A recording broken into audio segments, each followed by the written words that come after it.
Virtual summits are the most powerful online marketing tool available to grow your list, launch your platform, make more money, and create an impact in the world, even if you're just getting started. If you are ready to take your summit to the next level, then tune into the Virtual Summit Podcast with Dr. Mark T. Wade. Hi, I'm Dr. Mark T. Wade, founder of Virtual Summit Software and creator of the One Day Summit Formula. And I'm on a mission to help you, the summit host, get your summit out to the world in a powerful and impactful way. So let's get started. Hey, summit host, Dr. Mark T. Wade here, founder of Virtual Summit Software and your host on the Virtual Summit Podcast. I am super excited to have Dr. Carrie Rose joining me on today's episode. We are going to get into some amazing stuff. Thanks for taking the time out of your schedule today, Dr. Carrie. I am actually honored to be here. So this is adding to my schedule, not taking away from it, Dr. Mark. So thanks for having me. You're so kind. I appreciate that. Now, you summit hosts out there, get ready for a fun, amazing episode because we're going to be talking about some items that we have not discussed on this podcast before and some extremely, in my opinion, very, very important aspects to running your summit. Coming from someone who has run multiple successful summits and just coming off of the back end or just coming off of running in a enormous summit, one that I saw being posted everywhere across the board. I saw amazing influencers and world changers supporting it, sharing it, and that was the Online Course Success Summit, one I was extremely grateful to even be a part of. And that's not the only thing. That's just the summit. Of course, Dr. Carrie Rose here runs Of Course, which we'll get into a little bit. Now, before we jump into all the specific details of the summits and the goodies that we're going to deliver to the audience, Carrie, I'd love for you to tell them just a little bit more about yourself. Oh, sure. So let's go way back. You ready? Can we go way back? So when I was 4, I witnessed something that was actually pretty traumatic as a child. And I was left with selective mutism, which you don't hear about too much, but it just, picture the shyest person you've ever met and then multiply it by 100. I barely spoke for about 6 years of my life. I entered 5th grade in Allen Elementary School in Ann Arbor, Michigan, and I had this amazing woman, Miss D. Taylor, take me from, not only being, selectively mute, but I also had dyslexia. So I hadn't learned to read yet. So taking me from that to the highest standardized test score that school had ever seen in 1 year's time. So what I learned from Mrs. Taylor, who, I'm sorry, she's just a saint. I can't believe she was able to do that. But what I learned from her was the ability, that we have to make an impact on another human being if we, A, care, and B, know the right strategy to use. So my entire adult life, I've just been absolutely obsessed with learning and with what strategies can move the needle for another human being. I spent, 10 years of my adult life working in public education, working with children nonstop to make sure to make that kind of impact that Mrs. Taylor made with me. And then I thought, this is 20 at a time, right? Like I have about 20 kids at a time that I can impact for the rest of my life until I die. And that's great. And it's noble work, trust. But I thought, what else? What else can I do and what other impact is out there? And so I went to get my doctorate in ed leadership at the University of Central Florida. I point like y'all know, but it's down the road from here. And I was writing my dissertation on professional development at the time and kind of like trying to piece together what the next move was going to be in my life. And I didn't really know, I could see that there was something else, but I wasn't sure what it was. And I'm sitting in a world of beer. And in walk 3 internet marketers, 2 of which were actually on the Online Course Success Summit years later. And they introduced me to this entire world of internet marketing. And they said, we're internet marketers, online marketers, affiliate marketers. We do SEO. And I'm like, I don't understand the words that are coming out of your mouth. Like, what does this mean? And so they kind of, shepherded me. They took me under their wings. They mentored me. They gave me access to online course after online course after online course to try to learn their world. And it was just like, divine intervention, perfect timing as things would align because here I am like writing my dissertation on professional development and then taking all of these online courses, which are in essence professional development pieces that were personal, but these were professional, right? And I start seeing like inside of these courses, we're making some of the same kind of mistakes that we're making in public education, where people aren't getting the full impact of what's really desired to be created. And so my partner, LaShawn, and I, we created of course. And we build all of our courses through what we call the 3 pillars of completion. And the reason we care so much about online course completion rates is it's on average about a 3 to 5% completion, and about it was up to $255 billion industry, something crazy like that. And I've had clients get it to 96% completion. So just, like the full gambit of what's possible, right? And so we walk them through the 3 pillars of completion. The first part is clarify, where we clarify like where your course fits in with all the other courses you're going to do and all of your other offers. Inside of craft, we build all of our courses according to over 500 research studies on how the human brain connects to content, because I'm a geek like that, and all of our other research into course completion. And then we look at Captivate. We look at what student engagement strategies can be used, as well as what marketing strategies can be used to keep your students inside of your courses, so that they're, well, A, learning and applying, but B, going deeper with you inside of your next offer. So it's win-win all around. Excellent point. Now let's have a word from our sponsor. Virtual Summit's software makes hosting a summit easier than ever. The only software in the world designed specifically for hosting a summit lets you set up a summit in a matter of hours with no tech skill or team needed. You can try out the Virtual Summit's software free at virtualsummits.com. But hurry, this is a limited offer. Carrie, I know we kind of originally talked about a couple topics that we were going to talk about, but you've just given me so much gold already that I kind of want to dive into. So I'm going to throw a little audible right here. Okay.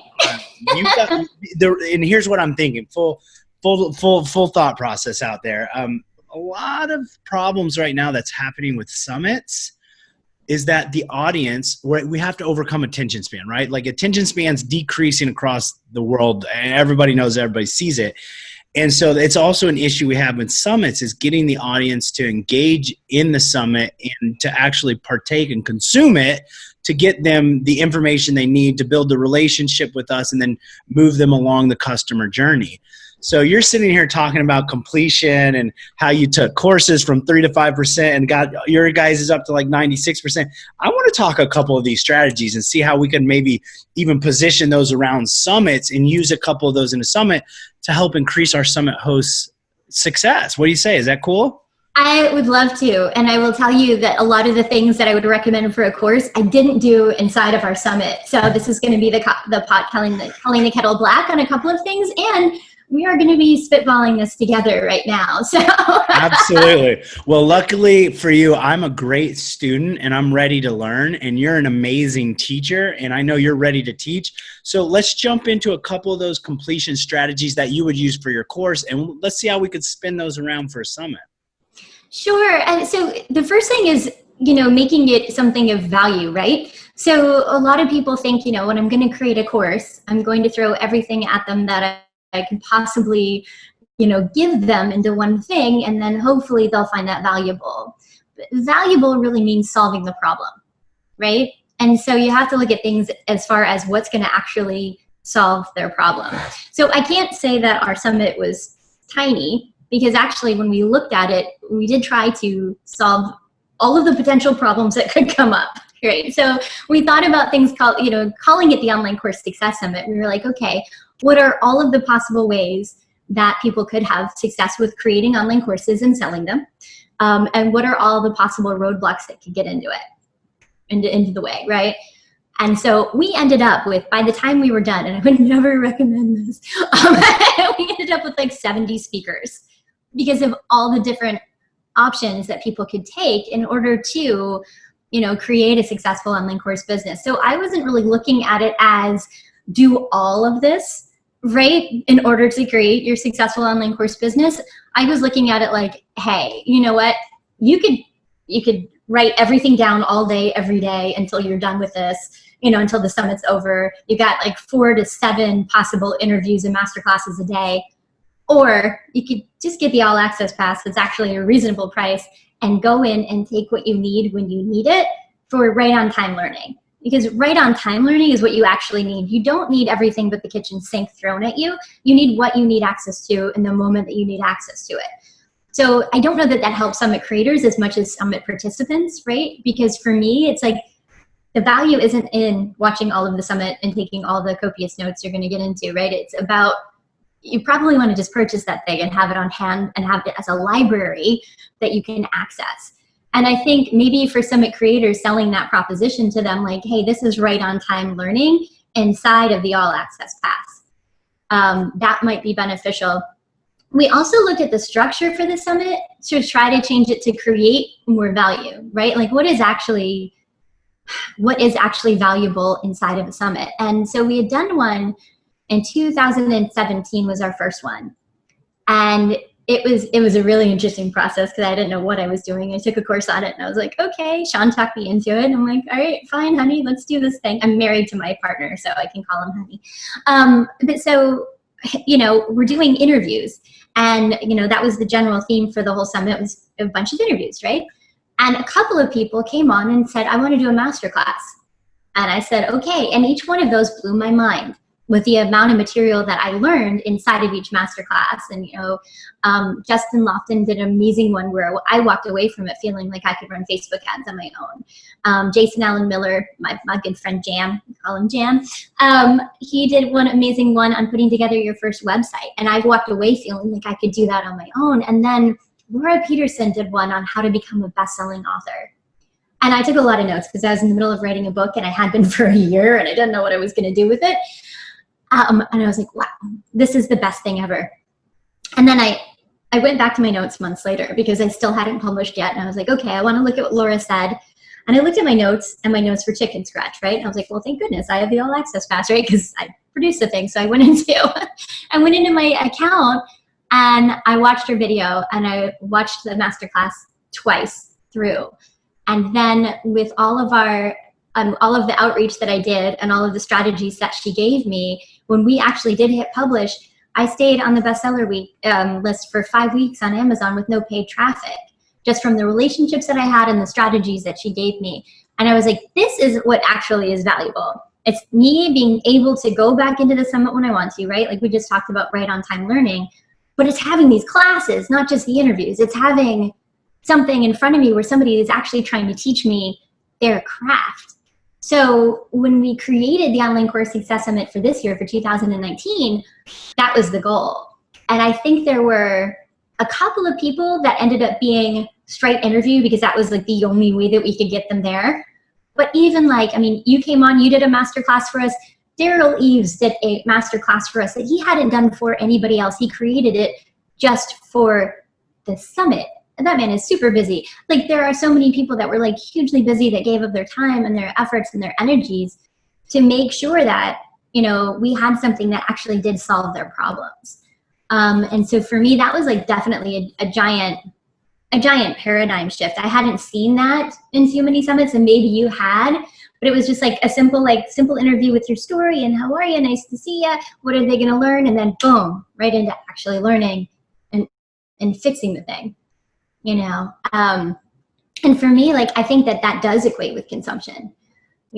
Consumption it's an interesting prospect, right? And I might be going off too far here, but for me, seat time doesn't equate with learning. It never has, it never will. But giving them the right thing during that amount of time will give them the result that they need, right? And when people know that they're going to get the result that they need, and they know that their problem's going to be solved, they're a lot more apt to pay attention. They're a lot more apt to dive in, and they're a lot more apt to get excited about it. Yeah, that's such great information. And it's so true. And I did love that about your summit. And it is something I recommend regularly is if you have the option, if you can do it, presentation based is by far better because one, just as you've already said, it increases the perceived value, for example, of the summit anyways, because they can get interviews like this on a podcast. They got interviews on YouTube, but on a summit, you want to be able to give them actual valuable content. So I love that.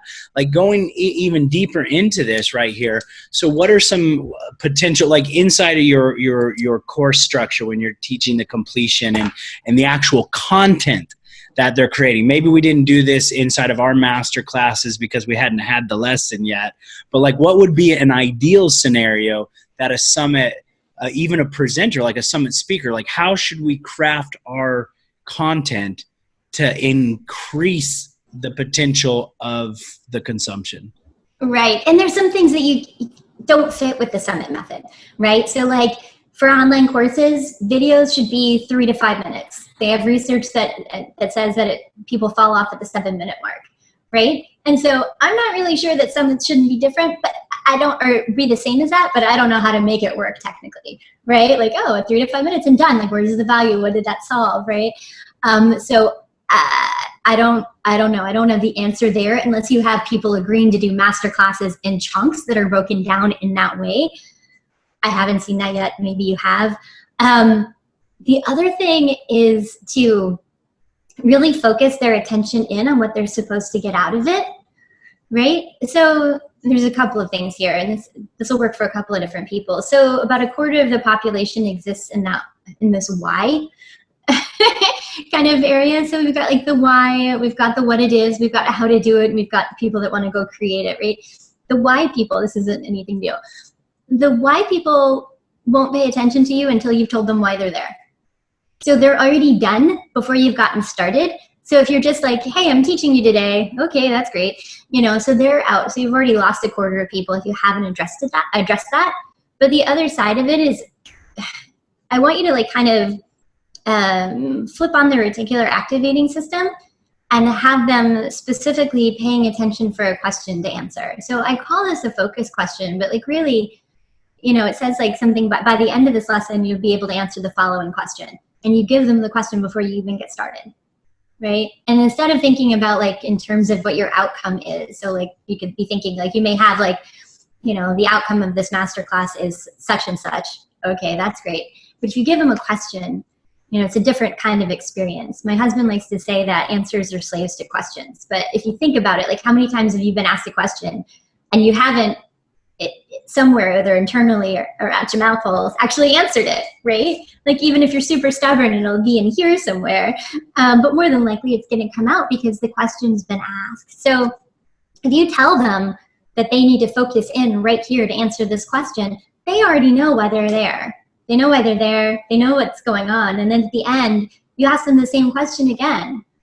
You just say like, hey, so, now that we finished this lesson, go ahead and answer this question somewhere on your notebook, your iPhone, your wherever. Just keep a log of it so that you know, basically how to apply what you just went into, and you can add more application steps than just that. But you just want to give them a place to like focus their brain. If you do this, it does like twofold. It focuses their brain in the beginning, and it summarizes in the end, which there's a lot of data to support both of these strategies. But then also as a content creator, it puts a really good fence around your content. So it says like, I'm not going to leave this box for you and for me, which is great because a lot of people that come to me that create their courses, like some of them come to me just for that. Like every time I sit down to write my course, I just have like pages and pages of blah, blah, blah, right? And I don't know what's going in and I don't know how to organize it. But part of it is they haven't thought about the outcome of the lesson. They haven't thought about what the question is that the student's going to answer. They don't know what the point is any more than the student's going to know what the point is. So they haven't figured out how to put a fence around it.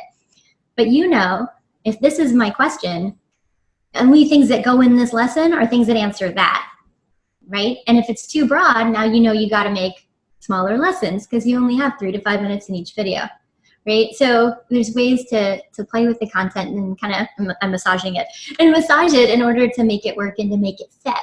The other point about focus questions that I'd really advise strongly for anybody that's wanting to create it is to make sure that they start with how or why. So if you answer a what, which, when, who kind of question, it's what we call as a right there question. Like if you say, who was the first president of the United States? Like everyone can go, plunk, okay, and just say it right away because it's right there. Well, if that's what the whole point of your lesson is, as soon as they find the answer, they're out, right? So, where's the best place to buy t-shirts? I don't know, like I'm just coming up with random questions, but like as soon as you give them the answer, they're out. But if you ask a how question, you're asking them to give you a process, right? If you ask a why question, you're asking them to analyze. Either one of those types of questions requires the person on the other end to go a lot deeper with you and to think independently around the context of what they're learning. So a lot of courses, the way that we have them designed right now, and summits, the way that we have them designed right now, if there is a thing, it's a right there. I'm going to tell you my 5 things, what 5 things, these 5 things, Kathy's 5 things, those 5 things, go. And what it is requiring is basic recall. I mean, we used to call it regurgitation, right? Or vomiting up things and multiple choice kind of questions. Nobody liked it in high school. Nobody likes it as an adult. We like it less now, right? Please tell me the 5 things that I can go Google as soon as we're done here. They don't need that. They need to become transformed people. They need to become, independent thinkers. They are coming to you so that their hopes and dreams are, achieved. They're coming to you to, get a good night's sleep. One of my friends is a copywriter, and he said, everyone's got to think of themselves like Serta. You're providing a good night's sleep for the person on the other end, and you can't do that if the person on the other end is always thinking about calling you to fix the thing. You want them to get the good night's sleep on their own. Excellent point. Now let's have a quick word from our sponsor, Virtual Summit Software. Be sure to check out the speaker management tool inside your Virtual Summit software, which lets you quickly and easily recruit and manage your speakers on your virtual summit, literally eliminating hundreds of hours of work. Get more information at virtualsummit.com. This has been some of the most incredible information that you just rattled off the back of your hand, and all the neuro lingo. I'm a neuro nerd too, so you got me super excited over here. I've taken notes. So to recap this for our summit hosts that maybe, because Carrie had so much information and she was just putting it out there. You're going to want to go back and re-listen to this episode, for one. But number 2 is I love the idea of changing up. I'm always talking about if you want to be successful in summits, you need to do the foundations. But if you really want to be successful, you need to be creative. Creativity always outperforms the normal. And so I love the fact that you just rattled off some things that are not currently being done in summits, because all it takes is somebody to break out of the mold and start doing these. And I bet you we're going to see some tremendously successful summits happen for that. And a couple of the things that you mentioned that I was able to get down in the time was shortening the videos. So we talk about the one-day summit, for example. And the one-day summit you can do with or without speakers. And every time you do it without speakers, I always recommend 7 minutes or less. And I think it's from that same research study that I read that. And so this is great. I would love to see somebody do a summit with a speaker where they do micro parts, parted out chunks, and see it broken down like that. And or just say, hey, speakers, I'm doing this crazy radical thing. The requirement is you got to get your presentation done under 7 minutes.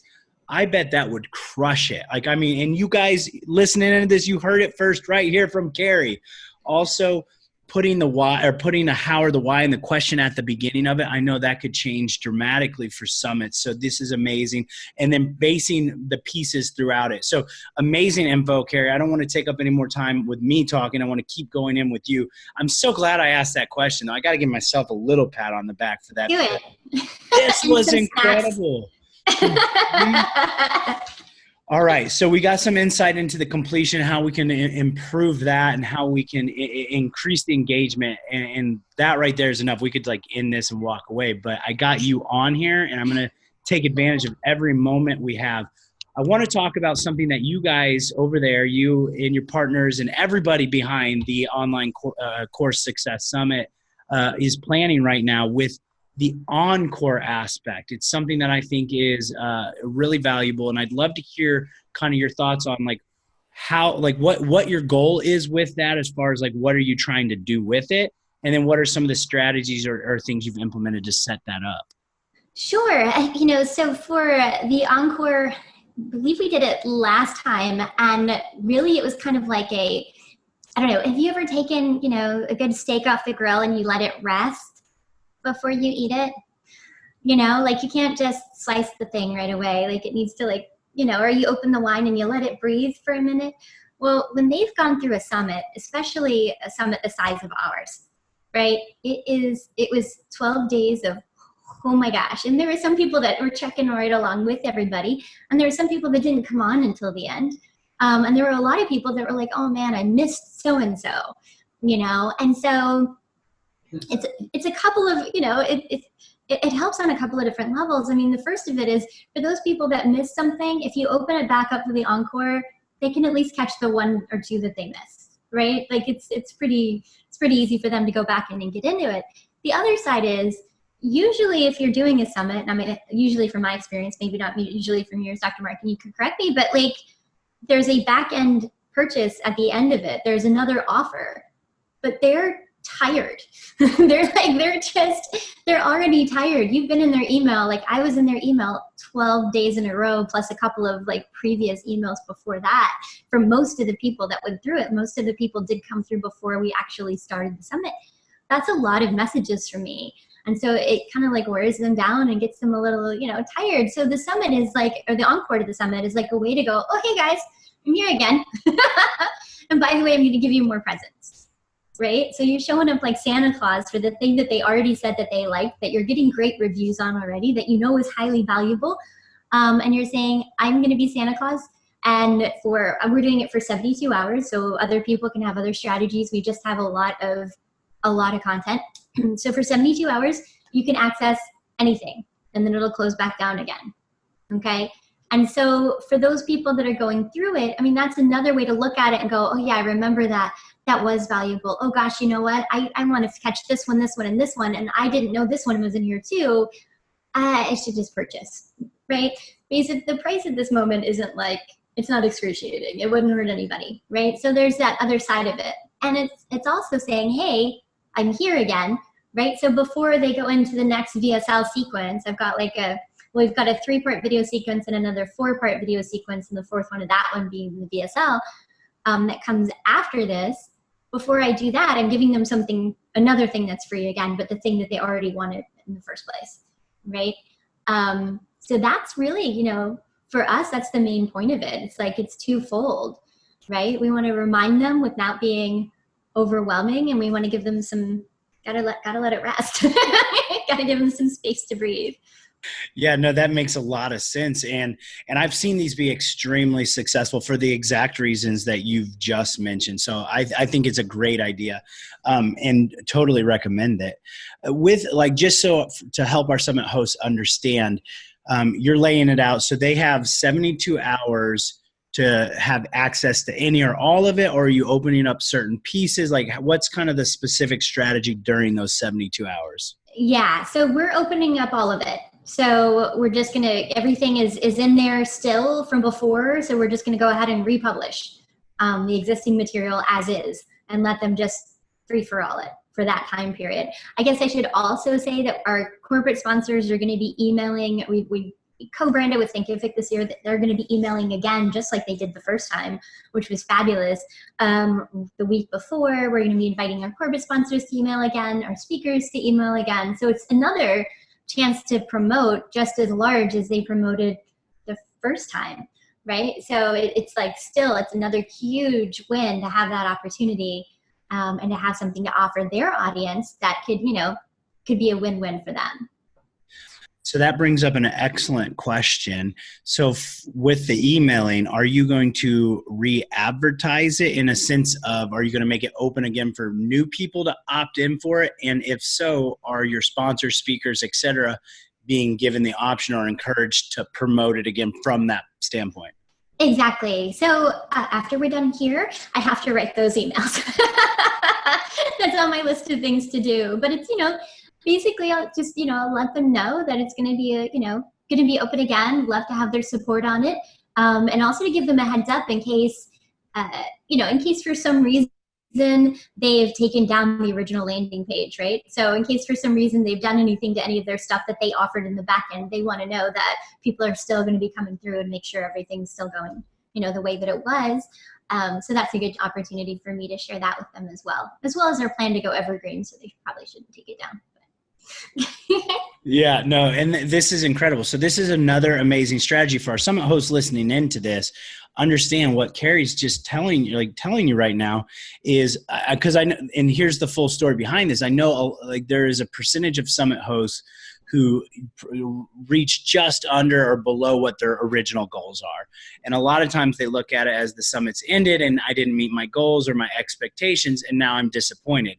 But there's other opportunities to have almost like a second chance, not only to reach those goals, but in like Carrie's situation here, to far exceed those goals, have another opportunity to even exceed beyond what they've already done. So this is an amazing strategy. If you don't already have an Encore kind of implementation strategy set, go ahead and put that into your notes as far as building out. So this is awesome. This is great. And then they're still going to have the access for the ones that have already opted in. They're getting free access to it. And then is there any kind of offer? Is it just kind of an open offer? Are you guys doing any kind of urgencies to upgrade and purchase?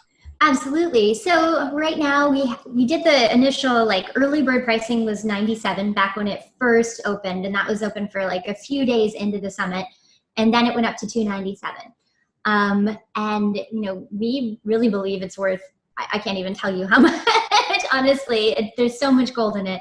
There's gold in them, their heels. So we're bumping it up to $497 when we go evergreen. So this is the last chance for them to get it at the $297 price point. As soon as the Encore is over, then we'll go ahead and shoot into evergreen, and then it'll be $497 from there. So there's definitely urgency around that, and excitement around opening again. But what's really fabulous is when we go back to the things that we did right with the summit, and as far as looking at how can we really make something valuable for people, I couldn't be prouder of what ended up coming together, and what the speakers really gave as far as these master classes are concerned. So, putting it on evergreen at, when this is going on, when it looks like this, it's just, oh my God, I have to, right? It's just I can't believe how good this is. I have to put it out on evergreen. I have to do the Encore. More people need to see this, as we're getting, emails in from people of how much it impacted them or affected their lives. As people are doing live streams about it and writing blogs about it, it's just it's phenomenal, the impact you can create, right? If you care and know the right strategies. So, it's a requirement that we do an Encore and we go evergreen. Now let's have a quick word from our sponsor. With the Ever Summit feature inside the Virtual Summit software, you can rerun your summit as if it were live, ongoing forever with one click of a button. This now lets you continue to use your summit forever, bringing in qualified and engaged leads every month into your business. Get more information at virtualsummit.com. I actually love that you just said that right there, because for me, summits are more than just a tool for email lead generation, income generation. Of course, they're great for that and building authority, but I actually have a KPI with all of my summits. A key performance indicator is how many lives were changed or influenced. And I measure that by how many people send us an email saying, hey, this course changed my business or changed my life or changed my relationship. So I love this because I personally believe that people out there in the world are suffering or struggling, and the solution to the problem is given to them by some of the top industry experts through a summit that they may not have otherwise had access to. And you've just proven that. You just said that. So I love that you mentioned that. With your having done this summit now multiple times, as we start to round out this episode, I would love to know, is there any kind of learning? Because I know now you've done this multiple times. You've got a lot of knowledge. You've made the changes and improvements.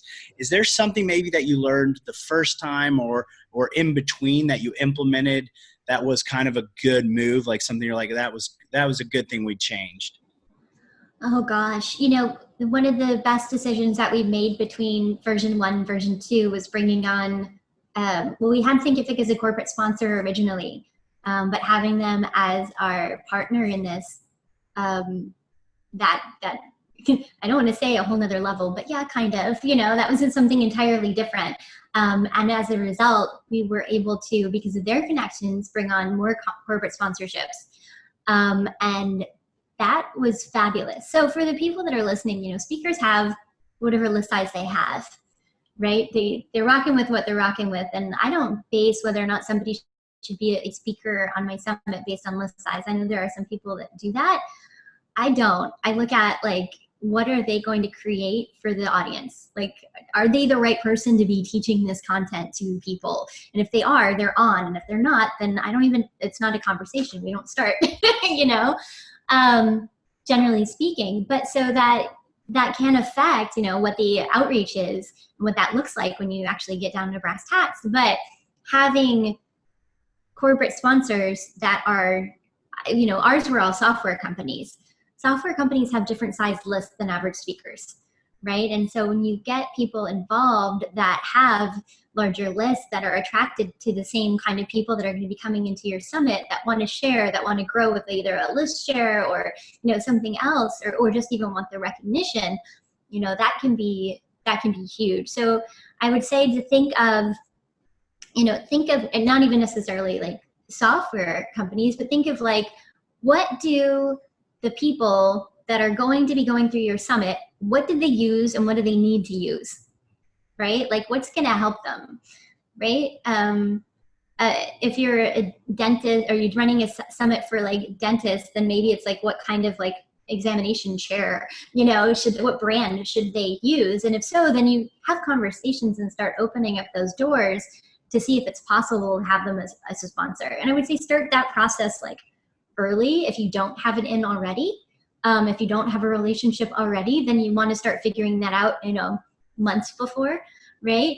But also, you know, keep in mind that those people could be like, they might be a good support system that year, and they might be a good support system the next time you do it. Like if it doesn't work for their calendar. So don't really give up on it, but like just explore the possibilities of like, who else could benefit by getting in front of the audience that I'm going to have? And who else would have lists that could, you know, bring more people to this amazing content that I'm going to provide? And where are my win-wins? And the win-wins aren't necessarily just the speaker that you're inviting on the summit. Yeah, that's such gold right there. Look for those opportunities, especially even cross collaboration opportunities or areas of like kind of the hidden gems that I say, or the people you wouldn't necessarily think of because maybe they're not directly related to that industry or that topic, but they have like that's their audience or their avatar. So great information. And then as we start to roll this or round this out, Dr. Carey, you've been incredible, and this has been so much amazing knowledge. Maybe one more question for you is, I know you put a lot of time, a lot of energy, a lot of heart into this massive production of an extremely successful virtual summit. And as human beings, there's cost to our energy expenditures, and there's the family life, there's the home life, there's aspects of that. What do you kind of do on the back? How does it affect you? And then what do you do to kind of overcome that? Oh, well, I'm over 40, Dr. Mark, so it wears me down. And my husband likes to make fun of me because he's only like in his 30s. And so, he'll call me 40 sometimes as a joke. But like eventually, like my normal bedtime's like 10, 11, and some of these days you're going to like 3, 4, you're still up, kind of just like pushing through whatever it takes, whatever you've got to do to get it done. People are waiting on the other end and you're doing it or the whole thing's crashing. So like you really have to make sure that either A, you set yourself up in advance to not do a 70 speaker summit, or you've figured out what you need to do in order to, get your energy back up. And so if I could say anything to myself back, a couple months ago, I probably would have done more self-care then, but there wasn't as much time for it as I wanted to. On the end of it, we went to Traffic and Conversion Summit in San Diego, and LaShawn made fun of me because I slept in the Airbnb most of the time. I didn't go to to most of the event. I was in the Airbnb resting, and then we went to Hawaii after that. But, I think that, putting yourself back on your own clock, getting your rest back in, getting a good green smoothie, just taking care of yourself, and making sure you just take a few days to just unplug, like put the phone away, put the computer away, put everything away. Nobody can contact you. Nobody can get to you. Just, resume some level of normalcy before, getting back to the grind. So true. And it is very important. Self-care is one of the things that most summit hosts completely overlook or ignore, but it's very important, especially as you've just said, Carrie, if you can plan it ahead of time and be diligent or disciplined enough to do it beforehand, is you're going to thank yourself. You're going to thank the post-summit host even more. So Carrie, thank you so much again for taking the time out of your schedule. I mean, this has been such incredible information, value. I've got tons of notes over here already for me. I know our summit hosts are sitting at home going, thank you, Dr. Carrie Rose. Again, I just want to offer a heartfelt welcome and thank you from me. Yeah, my pleasure. It's great to share with everybody. And honestly, you're honoring me. I appreciate the invitation. So it's great to be here. Absolutely. We loved having you. And to all of our summit hosts listening in, thank you for hanging out with me, Dr. Carrie Rose. All the information that we've talked about, all the links to go contact Carrie, go check out the Online Course Success Summit. And of course, go check out what they're doing with Of Course is going to be in the show notes. So you can go follow her on social, check out what they're doing, get some more information on your courses, and check out this, the evergreen aspect of the Online Course Success Summit, because it was absolutely amazing. Thank you all again, and we'll see you on the next episode. Thanks for listening. Now don't forget to subscribe and leave a 5-star review on the Virtual Summit podcast. Head over to the show notes to check out all the links and resources from this episode, and be sure to grab your free trial of the Virtual Summit software. Now, I want to end this episode by saying to all the summit hosts listening right now, I believe in you, and you can do this. Summits are by far one of the most powerful ways to quickly grow your list, launch your platform, make more money, and most importantly, make an impact in the world, even if you're just getting started. So don't get caught up in analysis paralysis, because the world needs to hear your message, and there are people who are waiting for you to help them. So just get started, because imperfect action is always better than no action. Thank you, and see you on the next episode.